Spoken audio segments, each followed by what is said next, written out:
The morning they tagged me on TV, I woke up bald. The mirror did not lie. A skull where silver curls used to be. A dress, my favorite green silk, hanging in tatters like it had tried to protect me and failed. And a note, propped against my toothbrush with the neatness of a hotel mint. Now you look like. That was all. Half a sentence and the smell of disinfectant under it. Outside, a garbage truck groaned down Maple Street, metal clattering like applause for a bad joke. Inside, my house was silent enough to hear my pulse. I am 72 years old, a grandmother, a woman who has made soup for flu seasons and quilts for babies and apologies for people who did not deserve them. That morning, I did not cry. I turned on the television. They had tagged me, literally. Silver alert. Iris Marshall, 72. My high school photo, 2 inches of black and white optimism, flashed beside my driver's license mugging under harsh studio lights. Missing. Vulnerable. May appear confused. Call if seen. The crawl kept looping under the morning news like a rumor that would not tire. Ward of Cordial Care Foundation sought for guardian transfer. My name. My address. My phone, too, buzzing with voicemails from strangers saying they were praying for me, and one message from a cheerful woman announcing she was en route with transport. Transport to where? By sunset, I would be standing under those same studio lights, the camera tally lamp burning red, asking the man who did this to finish his sentence on live television. But at 6:11 a.m., bald and shaking, I was only a woman in a torn dress, looking for the second half of a sentence like it was a pulse. I have always believed that the worst betrayals sound like paperwork. They come dressed as forms and policies and the tight smiles of people who are just doing their jobs. They require your signature. They use your name. They always need your silence. Not today. I wrapped a scarf around my skull, the cotton cool as lake water, and sat at the kitchen table with the note. Now you look like. I ran my finger along the torn edge, neat as if done with a blade. I reached for my glasses. The paper had a watermark, a small, circle-and-leaf seal. Cordial Care Foundation. I'd seen that logo in the Free Senior magazine, the one with glossy ads for supportive living transitions for vulnerable adults. I'd thrown it out with the coupon pages. I am not vulnerable. I am Iris. I raised 2 daughters on a teacher's salary and then raised my granddaughter on weekend overnights so my daughter could chase dreams and outrun mistakes. I can strip a window, bake bread by smell, and name the constellations. I know what a lie looks like when it pretends to help. My doorbell rang at 6:27. I didn't go to the door. I went to the hallway, opened the small metal panel by the baseboard, and pulled out the old biscuit tin where I kept the key to a life I thought I wouldn't need again, my wedding band, a flash drive my late husband told me to hang on to just in case, a roll of 20s, and the business card of a man who used to drink his coffee black and his silence like a shield, Detective Patrick O'Leary, retired. The second ring came with a polite knock. Ms. Marshall? We are from Cordial Care. Are you decent? Not for you, I whispered, and slipped out the back. I moved the way old women move when the street is watching, slow, steady, with a cane that I did not need but knew how to use as punctuation. I crossed my lawn, cut through Mrs. Kravitz's hydrangeas, and tapped 3 times on the side door at 614 Maple. Aya opened it in mismatched socks and a t-shirt that said code like a girl. She is 17, the granddaughter of my neighbor Samir, a girl who keeps succulents alive and secrets safe, who taught me how to send a live photo instead of a blurry text. When she saw the scarf and my eyes under it, her face changed like a sky before rain. What happened? They cut my hair, I said. And they put me on TV. I felt my mouth twist into something not quite a smile. I need you to be my grown-up. She ushered me into their kitchen, lemonade glasses still out from last night, a chessboard paused at a fight. She called her grandfather and then the school to say she was sick. She made tea that tasted like mint and sympathy. When I told her about the alert, she pulled out her laptop and became someone who makes a cursor move the way a surgeon makes a knife move. Okay, she said. First question, did you sign anything? Like recently? Any charity canvassers, home health assessments, friendly volunteers. I don't sign things after dinner, I said. I've lived long enough to know that night deals are ghost deals. Good rule. She typed, purse lip concentrating. Cordial Care is a nonprofit with a for-profit partner called Cordial Living, LLC. They do transitional guardianships and asset care management. They have a contract with Channel 8 for public service announcements. A knock came through my phone, another voicemail. I played it on speaker. Ms. Marshall, hello. This is Denise with Cordial Care. We're worried about you. We have a room ready. You'll be so relieved. Please don't be afraid. We are authorized to protect you from exploitation. You've been tagged now, which means folks will be watching for you. Tagged. Like I was a lost parcel, scanned and sorted. I sipped tea, feeling the heat in my palms. I know someone who understands exploitation when it wears a tie. What do you need me to do? Aya asked. Teach me how to be fast. I touched the scarf. And help me cover my head properly. My skull is pale. I look like a moon at noon. She smiled, soft and fierce in the same breath. Don't worry. We're going to make bald look like armor. We did not go to the police first. I could have, and maybe I should have, but I've spent a lifetime watching what happens when women bring half sentences to people who want complete forms. I called the retired detective instead. O'Leary's voice came on cautious and gravelly. Iris. They shaved me, Patrick, I said. They put me on TV as missing. They left me a note. What did it say? Half a threat. From Cordial Care. He took a breath. 20 years ago, he taught me what silence means on a phone. It means a man is fitting your words into a shape he understands. Where are you? Next door with the girl who is better than the internet. Stay put. Lock the doors. I'll be there in 20. He arrived in 10. Still black coffee breath, still that big coat he wore in all seasons like it was stitched to his back. He listened without interrupting. He examined the note with a small magnifier he pulled from his pocket like a magician pulling a coin out of a child's ear. This is from their intake packet. He tapped the watermark. This corner, see the crease? They tore the page out of a clipboard. The tear is too neat for a hand. Utility knife. That's not an act of impulse. That's policy. I thought policy was supposed to be clean, I said. It is, he said. On the surface. Aya showed him the alert. He swore softly and apologized to me for swearing. Then he put his phone on the table and called someone. He spoke in nouns and initials that meant nothing to me, APS, DA, MU, until he stabbed the speaker button and I heard a young woman's voice, bright and skeptical. O'Leary, do you know what time it is?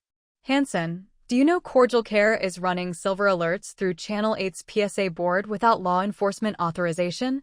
Silence. Then, that's not possible. It's happening, he said. I'm sitting with the subject. There was a pause and a different voice chimed in, lower, precise, the tone of someone who alphabetizes spices. This is Deputy DA Marisol Ruiz. Mr. O'Leary, our office has a memorandum with several senior care nonprofits. They can petition for emergency guardianship if there's evidence of exploitation. Evidence? I asked, before I could help myself. Like my shaved head? I'm sorry, ma'am, Ruiz said. Who am I speaking with? Iris Marshall. The shaved head is mine. So is the life. Ms. Marshall, do you feel safe? Not with strangers who want my signature, I said. But with my neighbor and a retired detective? Yes.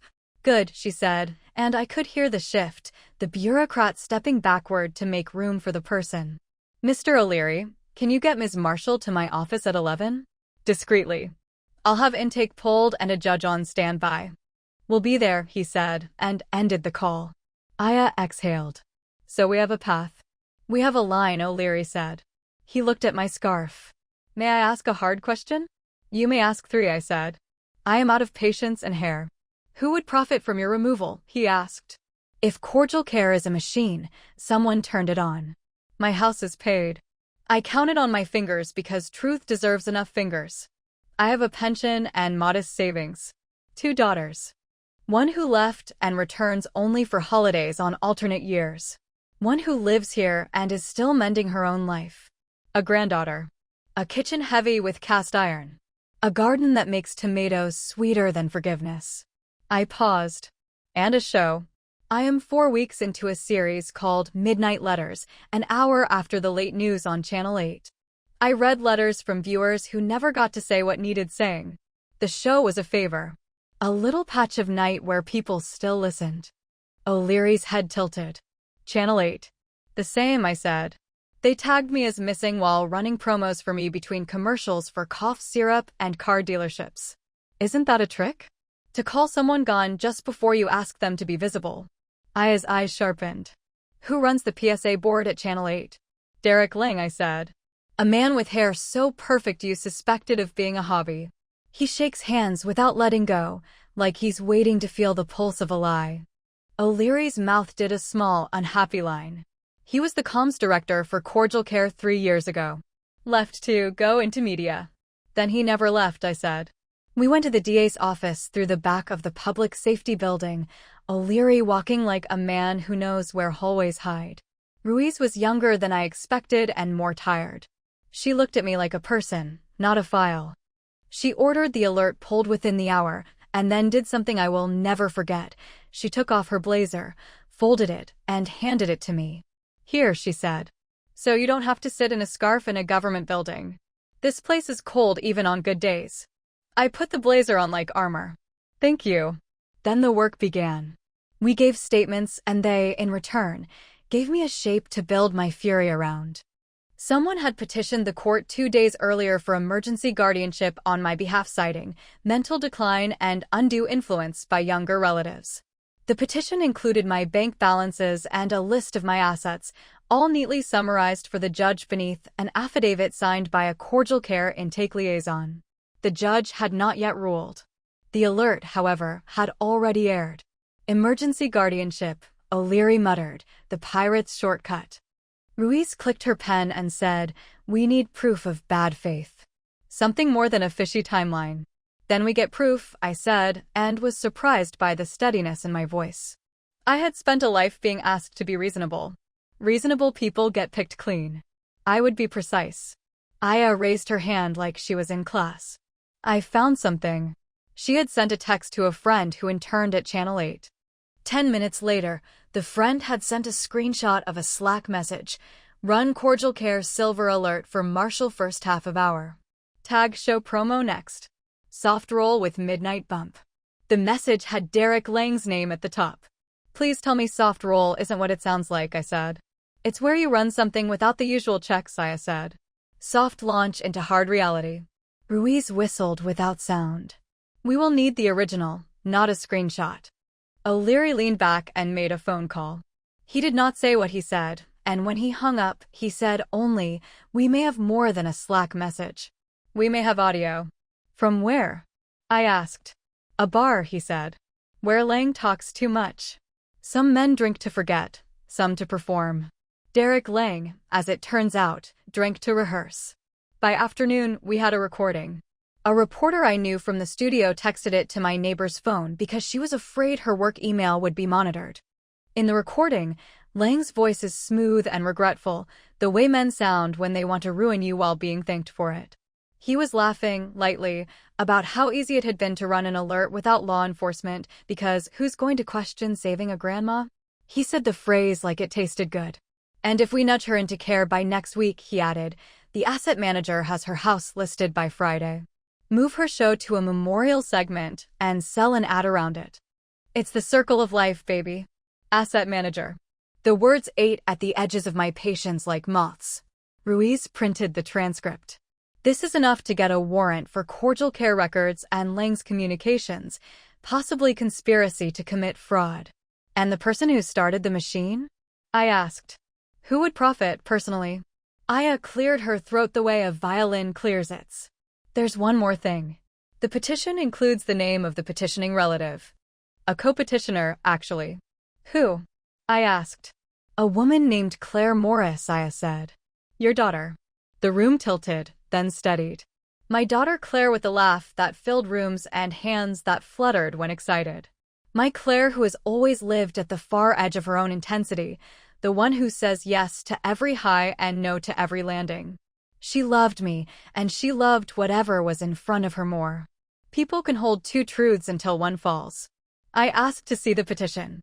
It was not her handwriting, but the details were hers, my birthday, my pension amount down to the dollar, the name of my bank manager, The note that I kept my accounts too private to be safe.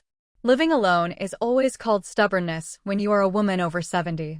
They shaved my head, Claire, I said to no one. Ruiz touched my elbow. We don't know her involvement yet. Her name could have been used. We will treat her as a potential witness until evidence says otherwise. I nodded, but the nod had thorns. You can love a child and still be cut by her. Love is a blade that remembers. We spent the next 2 days building a case. Aya and O'Leary were my right and left hands. Ruiz, the spine. I ate toast like a soldier and slept between lists. We learned unpleasant things efficiently. Cordial Care had a pipeline. Someone would tip them about a senior with assets and risk factors widowed. Family conflict. Mild forgetfulness recorded in a routine checkup. Then a liaison would visit with a smile and a clipboard. They would arrange a voluntary assessment. If you declined, if you had the wild nerve to say no, they filed an emergency petition claiming you were refusing help. They could push a silver alert through the PSA board if acute risk was alleged. Then Channel 8 would run it, and the city would do what it always does, assume the story that fits in a crawl is the whole story. By the time you untangled the knot had already become furniture. I thought of every time my hands trembled and someone offered to help, then looked offended when I said I was fine. I thought of every doctor who asked my granddaughter a question instead of me. I thought of my husband telling me, 2 months before he died, that there was a flash drive in the biscuit tin if I ever found myself in a room where kindness sounded like rust. I plugged it into Aya's laptop. There were emails. Hundreds, sorted meticulously because my husband had the mind of a man who would build a bookcase out of broken branches and make it level. He had once been the city's comptroller, gentle as a cardigan and hard as math. He had been auditing a charity that partnered with senior homes. Cordial Care was just a new name for an old machine. He had written notes to himself in short, jagged sentences. Billables inflate after guardianship. House sale commissions paid to Shell. PSA board donations purchase placement. Lang Monroe. Monroe. The name hit the table like a hammer. It was the last name of Channel 8's general manager. I had been on that man's Christmas mailing list. I had complimented his ties. He had hugged me the day my husband died. We traced money from Cordial Care to a consulting firm to a PAC to a scholarship fund named after Monroe's father. We found a deed transfer list that read like an obituary for people who still breathed. We found the name of the intake liaison who had signed my affidavit, Denise, she of the cheerful voicemails, who had once sold annuities and once, apparently, sold her conscience. Will this be enough? I asked O'Leary at 2:14 in the morning, balled under a scarf patterned with the night sky Aya had chosen, because she said I should wear the constellations like a crown. Enough to knock, he said. Enough to be heard. And Claire? I asked, the word a swallow that stuck. We'll talk to her, he said, and handed me a glass of water like it was an oath. We met Claire at a coffee shop she liked because the cups had drawings of foxes. She arrived late, smelled like expensive lavender, and sat with her knees pointing away like a conversation might stain her. Her hair was long and beautiful and unthinking. Mom, she said, voice softening when she saw the scarf. What happened to you? They shaved me, I said. To make me look like something they could rescue. Her eyes flooded immediately, tears bright and useless. I didn't know, I thought, they said you were slipping. They said you needed help and you wouldn't ask, and she took a breath, stumbled. Derek told me he had a program. He said he could get you into a place before you hurt yourself. You live in a city where help is a word on a billboard, I said. You didn't think to ask me if I would like to be helped? I've tried, she whispered. For years. You always tell me you're fine. I am not fine, I said, gently. I am furious.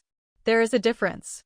Her face cracked into a laugh that hurt to hear, because her laugh was her father's laugh when he was trying not to cry. I didn't take money, Mom, she said. I swear. He told me there was a grant if I helped with paperwork because family petitions go faster. He said it would be temporary until we figured out better. Derek? O'Leary asked. She nodded, wiping her nose. We met at the studio. He said he could make sure your show kept running even if you moved. Did he also say he could put my face under a headline that called me missing? She flinched. I touched her hand and pulled it back because the hand would not stop shaking, and I needed my body to be still. I love you, I said. But if you signed your name on something that called me incompetent without asking me first, then you will stand in a room and say so out loud. What room? The one with cameras, I said. The one where Derek lives. We did not wait for a warrant because corruption moves faster when you ask it to wait. Ruiz had started a formal process. In parallel, we planned something informal. Reconnaissance at Channel 8. Security was familiar with me. I had a badge that got me past reception. I had started that midnight show at the request of a producer whose mother wrote me a letter once so honest it made me stand still in my garden until the sun noticed. It was supposed to be a 4-week experiment to see if people would still listen to letters. They did. The show had tripled the station's streaming numbers after midnight. I wasn't famous, but I was visible. The plan was simple because behaviors are predictable. I would walk in for my night show with a box of cupcakes. Employees melt when sugar walks in at dusk. Aya would come as my intern. O'Leary would go as my driver because the parking lot had cameras and cameras make old men in coats look official. Ruiz would be on standby with a judge at home in slippers and a laptop. We would not confront Derek until we had him talking into a microphone he did not know had teeth. I have learned one truth repeatedly. The person who thinks everyone else is gullible is the most gullible person in the room. Derek had liked me from the start because I made his numbers better and his brand gentler. He had called me our night grandma once in a staff meeting, and I had smiled because I never argue with nicknames, names, or hooks, and you can pull them later. We set the table precisely. Aya installed a small recorder in the green room that would pick up conversations within 15 feet. My show ran live to tape, recorded as if live, then rolled at midnight, which meant 8:30 p.m. Felt like midnight in the bones. Derek came to the green room to congratulate me on the night's letter, a man who had written to his brother and never mailed it, and to tell me he had a surprise guest who wanted to read something. He was so pleased with himself that he did not notice my scarf had constellations now instead of jasmine blossoms. He did not notice that I had put on lipstick the color of undated roses and a blouse that said teacher who refuses to retire. Who's the guest? I asked lightly. Your daughter, he said. Beautiful reunion content. He wore a smile that practiced itself every morning. Let her in, I said, the tea in my belly boiling. You might want to stay. I think the letters tonight might read you back. Claire arrived with the producer who loved my show. She was puffy-eyed and determined. She hugged me and the cameras caught it because someone had been told to catch it. I whispered in her ear, tell the truth. Even if it burns. She nodded, a motion I recognized from when she was 4, and agreed to put on shoes at last. We began the show. The rectangle of glass in front of me reflected my face, and for a second I missed my hair. Then I looked at the red light and imagined my husband's hand on my shoulder, steady as a metronome, and started speaking. Good evening, I said. This is Midnight Letters. Tonight's letter is not from a stranger. It is from me. And it is for anyone who has ever been told, on paper or in a whisper, that they are not who they know they are. I read the letter I had written in the hour between a bad news and a plan, a letter to the word vulnerable. I said how vulnerability is not incompetence, how tenderness is not consent. I said I had woken up bald and decided to be seen anyway. I said cruelty loves a stage and will always rent it with a smile. The producer's hand shook near the dimmer. I read slower and then stopped. Now, I said, we have guests. Derek slid into the green room with the gladness of a man who believes he is narrating a miracle. Spontaneous reunion, he mouthed to the camera operator and patted my shoulder like he owned it. He sat in the corner, off camera. Important men often prefer that angle. They think the shadows make them look necessary. Claire, I said, do you have something to read? She nodded and unfolded a single sheet of paper. Her voice was a child's voice grown into a streetlight. Dear Mom, she began and then stopped. She looked at Derek, then back at me. She lowered the paper. I signed a document I did not understand because a man with a badge and a smile told me if I loved you, I would. He said it would keep you safe and keep your show on the air. He said it would be temporary. He said you were forgetting things and needed help. I believed him because I wanted a softer version of you and me. I am sorry. I am sorry with my whole life. The room was airless. Even the cameras hummed differently. Derek, I said, turning my face toward the shadow that had never been patient. Finish my note for me, will you? I picked up the torn half from the table and held it to the camera. It says, now you look like, I would like you to tell the city what you think I look like. He smiled, the public relations smile that can survive a hurricane. Iris, he said, faux wounded. I think you look courageous. Do you? I asked. Because 2 nights ago, when you were drinking with your friend at McSorley's, you said something different into a phone you did not know belonged to a friend of mine. I set the phone on the table. Aya, in the control room, tapped a key. His voice filled the green room, the studio, and then, because the producer made a decision between fear and loyalty, the entire city. Tag her, run it in the crawl. If she balks, we'll have guardianship by Tuesday. She's got a paid-off house. Asset manager gets a cut. Wrap it in a sponsor. Caring for the vulnerable. Now you look like property. The sentence landed. Property, I repeated. The word felt like vinegar on the tongue. I turned back to the glass rectangle that had witnessed so much. The missing half, I said quietly. Now you look like property. Derek stood, slowly, then quickly, as if speed could outrun recordings. He said, that's edited, and you cannot use that, and do you understand defamation? He pressed 2 fingers to his earpiece like he was listening to an invisible lawyer. He left, then returned because leaving the set in a panic never plays well. The producer put up a graphic that said technical difficulties, and then took it down again because there were none. Outside the studio, phones were ringing on desks like bells calling men to prayer or trouble. We did not end the show. We let it run, live to tape transformed into live. Ruiz's text came through to Aya, keep him talking. Judge is in. Derek, I said, gently now, like I might speak to a student who had cheated badly but might still tell me something useful. Tell me about the PSA board. He smiled again. It's for public service. Was my alert a public service? I asked. If you were truly missing. I was in my kitchen, I said. With a note from your friends. MS. Marshall, he began, seeking the narrative. The world is complicated, and sometimes men hide in it, I finished for him. He made the mistake corrupt men always make with old women. He tried to charm me. He leaned in. You know how it is in media. It's flexible. I leaned back. The truth is not. He frowned. You're going to regret this. Your show. My life, I said. You are going to cancel my life. A small commotion rippled the hallway. Ruiz entered with 2 uniformed officers and a stack of papers so solid it could be a doorstop. O'Leary followed, coat like a cloak, Aya behind him small and blazing. Ruiz read from the papers calmly, like a schoolteacher calling roll at a class that had misbehaved. Warrant for the seizure of Channel 8's PSA board communications. Warrant for cordial care's intake files. Order to show cause for a temporary restraining order barring emergency guardianship actions absent judicial review. The words were a language I trust, concrete nouns, active verbs, no adjectives wasting air.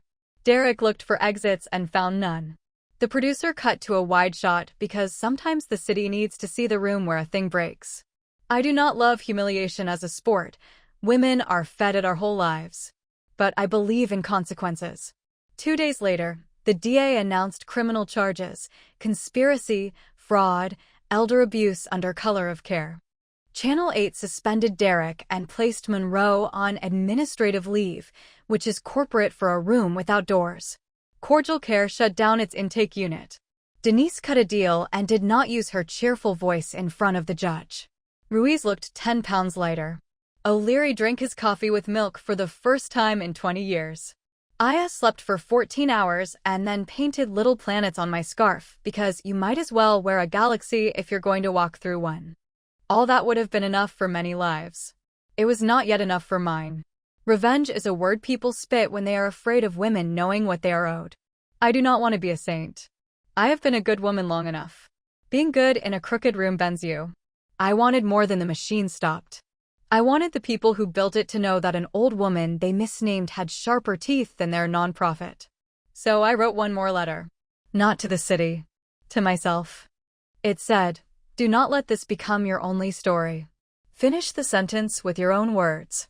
Then I called the general manager who had hugged me and said my husband would be proud of my little show. I told him I was taking the midnight hour and filling it with what had always belonged there, letters, but these were going to be read by the people who weren't supposed to speak. Care workers whose reports were edited. Sons who were told they were heirs only if they kept quiet. Women whose hair had been cut as a way to warn them. I would read some. I would give some away. I would make the night a courtroom where people could lay down the burden of being doubted.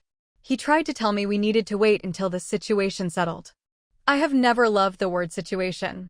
It tries to be fog and ends as stain. I said, it is settling now.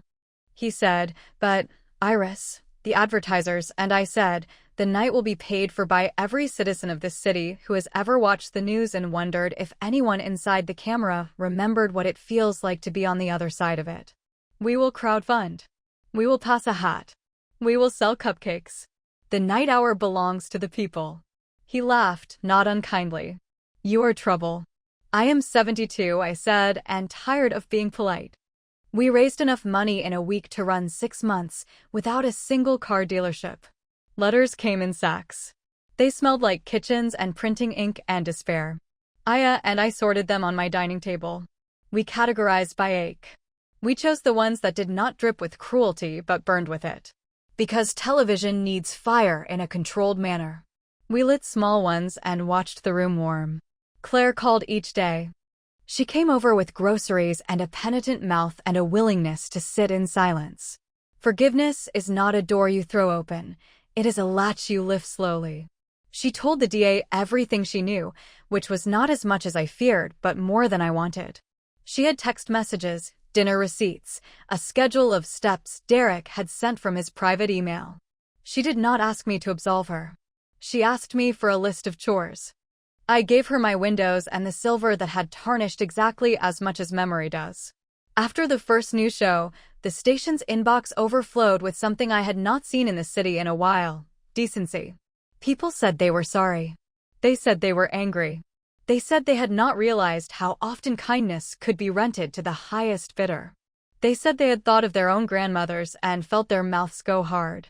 A letter is a mirror if you hold it right. The show became a hall of mirrors that did not distort but corrected. One afternoon, weeks later, I took my bald head into the barbershop at the end of Maple, the one with the old jar of blue magic in the window and the barber who plays chess with his nephew between cuts. I sat in the chair and asked for nothing. He understood. He trimmed the fuzz that had returned around my ears and shaped it into the suggestion of a crown. You look like yourself, he said. Do I? I asked. More, he said. On the way home, a woman stopped me on the sidewalk. She was my age, maybe a little younger, with tired eyes that brightened when they found mine. You don't know me, she said, but you saved my sister. They were circling. That night you spoke, she called me. I am glad, I said, because what else do you say when the thing you did out of fury becomes a light on someone else's porch? At home, Aya was at my table, building my website with a homepage that said, Tell the truth. We will hold it gently. O'Leary was on my porch with a crossword because he had remembered that men used to sit on porches and read and wave when neighbors went past. Ruiz texted me a photo of the judge who had stayed up late to sign the warrant, smiling in a kitchen with a cat that looked like a small opinion. Claire was in my living room polishing the frame of the picture of my husband, who would have laughed at all of this and then said, of course. I took out the note, the one that had begun the avalanche, and taped the torn half to a clean sheet. Now you look like, I wrote the end myself, in my old teacher's script with a pen that forgets how to tremble, the woman who never needed your permission. That is the truth I will wear when my hair returns or not at all. There is a freedom in being seen for what you are and still choosing how the light hits your face. The city learned my name because a man thought fear was an instrument he could play. He forgot that women my age built the music that raised him. There was one last thing to do, and I did it not because revenge tastes sweet, it tastes like pennies, but because exactness is a kindness to the future. I took the blazer Ruiz had lent me on that first day, and had the words inside stitched into the lining, small and neat, in thread the color of night. Public is not equal to property. I hung it by my door for the days when someone would try to sell me help again. Months have passed. The trial dates are set. The pension checks still clear. My tomatoes are late this year, but they taste like insistence. My granddaughter visits and asks too many questions, which is a sign of health. Aya is applying to college with an essay that will set a dean on fire. O'Leary brings me scones and complains about his knees like a man who never thought he'd still be needed. Claire does my laundry sometimes and cries in my kitchen without apology. Ruiz sends me emojis I do not fully understand, and I send her letters that do not need stamps. At midnight letters, the night is different. It is crowded. The camera light is still red when it burns. I look into it and see not a machine but a window. I read. I listen. I hold. I pass the microphone to hands that were told to keep still. I am a grandmother who has learned one rare thing late. My fate is not the sum of what others call me. It is the name I say in my own mouth. They tagged me. I untagged myself. And on the evenings when courage seems thin, I untie my scarf and look in the mirror at the skull under the face under the story. I remember the morning I woke up bald and the note that told me what I looked like. Then I think of the man under the lights, in the room where he thought he could control the shadows, saying my missing half out loud so a whole city could hear him. Property. I whisper the word to take away its surprise, and then I finish the sentence out loud. Now you look like the woman who came for you. If there is a god of old women, she lives in the precise act of finishing sentences. She lives in the steadiness of a hand that refuses to shake when it writes its own name. She lives in the choice to show up bald and angry and exact, to make the night hour into a place where truth tastes less like rust and more like water. And if there is justice, it is not in the charges or the press releases or the men in ties scuttling. It is in the daughter who sees what she has done and stands still long enough to be forgiven slowly. It is in the neighbor girl painting galaxies on a scarf, in the retired detective drinking milk in his coffee because the world is bitter enough, in the prosecutor who lends a blazer because she remembers what cold feels like, in the city that stops mid-scroll and says, not her. Not anymore. I am Iris. I am 72, a grandmother, a host of a small show that turned out to be a wide door. They shaved me, and I looked like the truth stripped of decor. They tagged me, and I learned to tag back. The night I took the studio under its own light and made a man finish the sentence he had written on my mirror, I saw my life in the lens, sharp, unsellable, reclaimed. Revenge is not a flame I wanted to carry forever. It was a torch to see the path. I have set it down. The letters are my light now. The door remains open. The cameras are quieter. The city sleeps better. And my hair, stubborn as a secret, has begun to return in soft whirls, silver as frost. I rub my palm over it sometimes and feel the exactness of stubble under skin. It reminds me I am growing from what was taken. The note, framed now, hangs by my desk. The torn half. My ending. Strangers who visit ask why I would want to look at a thing that hurt me. I tell them the truth I wish someone had told me when I was a younger woman making 1,000 dinners and 1,000 surrenders. Pain is not a souvenir, it is a compass. Hang it where you can see it, and you will not forget where not to go again. And on the night when the letters are heavy and the ad-free hour feels like a boat full of stones, I think of the sentence as it was meant to land, the one I wrote in my own hand. Now you look like the woman who never needed your permission. Then I go on air. I look into the red light. I begin. Your watch to the end. Be click here. You will hear another story from my grandma.